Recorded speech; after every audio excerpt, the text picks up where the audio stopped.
Cotton ലവേഴ്സിൻ്റെ വീണ്ടും varieties വന്നിട്ടുണ്ട് കേട്ടോ. നമ്മൾ സംഗനേരി പ്രിന്റ് വന്നിരിക്കുന്ന ആ പ്യുവർ കോട്ടൺ, നമ്മൾ ഹാൻഡ് ബ്ലോക്കിലെ ഒരു വെറൈറ്റി ആണല്ലോ സംഗനേരി പ്രിന്റ്.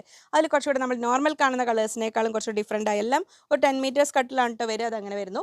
ഇങ്ങനെ വരുന്നു 44 ഇഞ്ചാണ് വെടുത്ത് വരുന്നത്. 180 rupees per metre. Next print ഇത് ഇങ്ങനെ വരുന്നു. അപ്പോൾ നിങ്ങൾക്ക് ടോപ്പ് ആൻഡ് ബോട്ടം ആ ഒരു കൺസെപ്റ്റിൽ വേണമെങ്കിൽ ചെയ്യാം. ഈ ഒരു ഫാബ്രിക് വളരെ സോഫ്റ്റ് ആൻഡ് ഡെലിക്കേറ്റ് ഫാബ്രിക് ആണ്. അപ്പോൾ ഇനി നിങ്ങൾക്ക് ദുപ്പട്ടയായിട്ട് വേണമെങ്കിലും കട്ട് ചെയ്തെടുക്കാം കേട്ടോ. ഇനി കോഡ് സെറ്റ് പോലെ ഇത് മാത്രം ഒന്നെടുത്ത് കോഡ് സെറ്റ് പോലെ ചെയ്യണമെങ്കിൽ അങ്ങനെ വേണമെങ്കിലും ആവാം. നെക്സ്റ്റ് പ്രിന്റ് ആൻഡ് ഡിസൈൻ ഇത് അങ്ങനെ വരുന്നു. നല്ല ബ്യൂട്ടിഫുൾ ഡിസൈൻസ് ആണ്. ഇത് പ്യുവർ കോട്ടൺ ആണ്. ഇങ്ങനെ വരുന്നു. 180. വൈറ്റ് കളറൊക്കെ ആകുമ്പോൾ നമുക്ക് ലൈനിങ് യൂസ് ചെയ്യുന്നതായിരിക്കും നല്ലത് കേട്ടോ. ഇങ്ങനെ വരുന്നു. 6 ആക്ക് പാറ്റേണിൽ ബോട്ടം വരുന്നു. ഇനി ഇതിനെ കൊണ്ട് ടോപ്പ് പോലെ ചെയ്യാനാണെങ്കിലും കോഡ് സെറ്റ് ചെയ്യാനാണെങ്കിലും എങ്ങനെ വേണമെങ്കിലും നിങ്ങൾക്ക് ഇഷ്ടമുള്ള പോലെ സെറ്റ് ചെയ്യാം. ഇനി അങ്ങോട്ട് നമ്മൾ കാണാൻ പോകുന്ന എല്ലാം ലാവൻഡർ കളക്ഷൻസ് കൊണ്ടുവരുമോ ചോദിച്ചവർക്ക് ഇത് ലാവൻഡർ ഹാൻഡ് ബ്ലോക്ക് പ്രിന്റ് കോട്ടണിൽ തന്നെ വന്നിരിക്കുന്നത്. ഇത് ബ്ലോക്ക് പ്രിന്റ് ചെയ്തിരിക്കുന്നതാണ്. ഇതങ്ങനെ വരുന്നു. 44 ഇഞ്ചാണ് വിടുത്ത് വരുന്നത്. 180. നെക്സ്റ്റ് പ്രിന്റ് ഇത് അങ്ങനെ വരുന്നു. ഇതങ്ങനെ വരുന്നു. അതിലിനി നിങ്ങൾക്ക് ഇഷ്ടമുള്ളതുപോലെ ഇപ്പോൾ ഒരു പാരലൽ നമുക്ക് ഒരു പാനൽ കട്ട് ചെയ്യാനൊക്കെ ആണെങ്കിൽ ഇഷ്ടമുള്ളതുപോലെ മിക്സ് ചെയ്യാം നിങ്ങൾക്ക് ഏത് വേണമെങ്കിലും.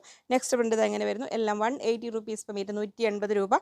ഇനി എല്ലാത്തിനും കൂടി ഒരു കോമൺ ആയിട്ട് ബോട്ടം ചെയ്യണമെങ്കിൽ ഇത് എങ്ങനെയാവാം 180. ഈ ഒരു ബോട്ടം ചെയ്യാനുള്ള മെറ്റീരിയൽ കണ്ട് ഏതിൻ്റെ കൂടെ നമുക്ക് സെറ്റ് ആവും കേട്ടോ. അപ്പോൾ ഇഷ്ടമുള്ളതുപോലെ നോക്കി നിങ്ങൾ സെറ്റ് ചെയ്തോളൂ. കറക്റ്റ് സ്ക്രീൻഷോട്ട് എടുത്ത് സ്ക്രീനിൽ കൊടുത്തിരിക്കുന്ന നമ്പറിലേക്ക് അയച്ചോളൂ.